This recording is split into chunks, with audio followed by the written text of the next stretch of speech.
लोकसभा आणि राज्यसभा दोन्हीचे अधिवेशन झालेले आहे.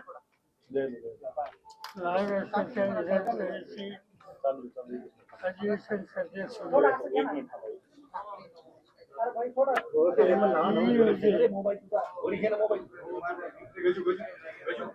त्या राज्याचे खासदार सोनवणे आणि त्यांच्या अन्य सरकारी यांनी लोकसभेमध्ये 20 जिल्ह्यामध्ये आणि परभणी जिल्ह्यामध्ये जे काही प्रकार झाले त्या संदर्भाची भूमिका मांडलेली होती. ती भूमिका मांडत असताना विशेषतः बीडमध्ये एका सरपंचाची हत्या झाली आणि जे एक वातावरण आहे त्या वातावरणासंबंधी खासदार सोनवणे यांनी लोकसभेचं लक्ष केंद्रित केलं. सभागृह हे अस्वस्थ होतं आणि ही सगळी माहिती कळल्याच्या नंतर मी ठरवलं की अधिवेशन संपल्याच्या नंतर तातडीनं 20 जिल्ह्यात जावं, परभणी जिल्ह्यात जावं. त्या हेतूनच आम्ही लोकांनी आता हा दौरा आयोजित केलेला आहे. जी काही माहिती मिळाली विशेषतः वीजची, तर त्या ठिकाणी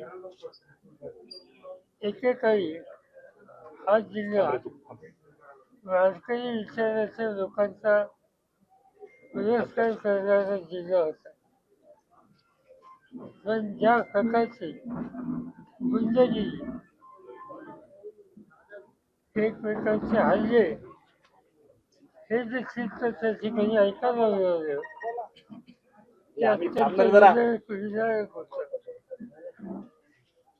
आणि ही अवस्था अशीच जर राहिली ती महाराष्ट्राच्या ऐक्याच्या दृष्टीने अत्यंत घातक आहे.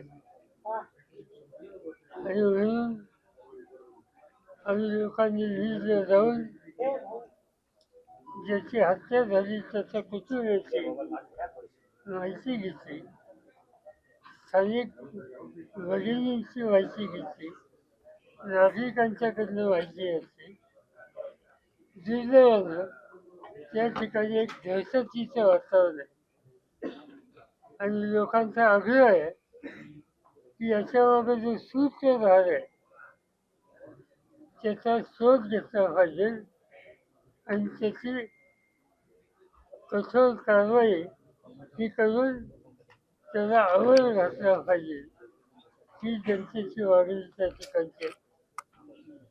म्हणून परत गेल्याच्या नंतर राज्य सरकारच्या कानावर वीजच्या जनतेची भावना आहे की आम्ही लोक मांडू. हे जसं चित्र होतं तसं चित्र परभणीमध्ये सुद्धा होतं. डॉक्टर बाबासाहेबांच्या पुतळ्याच्या समोरचं संविधानाच्या संदर्भात जे काही झालं त्याची प्रतिक्रिया ही होणं साहजिकच आहे. ती झाल्याच्या नंतर ज्यांचा या सगळ्या प्रकाराशी संबंध नाही असं प्राथमिक माहिती दिसतं अशाच तरुणाला पकडून ज्या पद्धतीची वर्तणूक पोलीस खात्याने त्याला दिली आणि शेवटी त्याला मृत्यूला सामोरं जावं लागलं, त्यामुळं साहजिकच लोकांच्या मध्ये अत्यंत अस्वस्थता आहे आणि हे चित्र परभणीला सुद्धा पाहायला मिळालं. हे जे घडतं महाराष्ट्रामध्ये हे महाराष्ट्राला सोडणारं नाही. राज्यकर्त्यांनी सत्तेचा वापर शहाणपणानं समंजसपणानं करण्याची आवश्यकता आहे हे दिसत असताना परभणीमध्ये नामांतराच्या चळवळीमध्ये आम्हा लोकांचं काम करणारे एका ज्येष्ठ नेत्याची त्यांचाही मृत्यू या ठिकाणी झाला आणि त्यांच्या कुटुंबांच्याकडे ऐकायला एकंदर स्थिती बघितल्याच्या नंतर अतिशय अस्वस्थता लोकांच्या मनात आहे.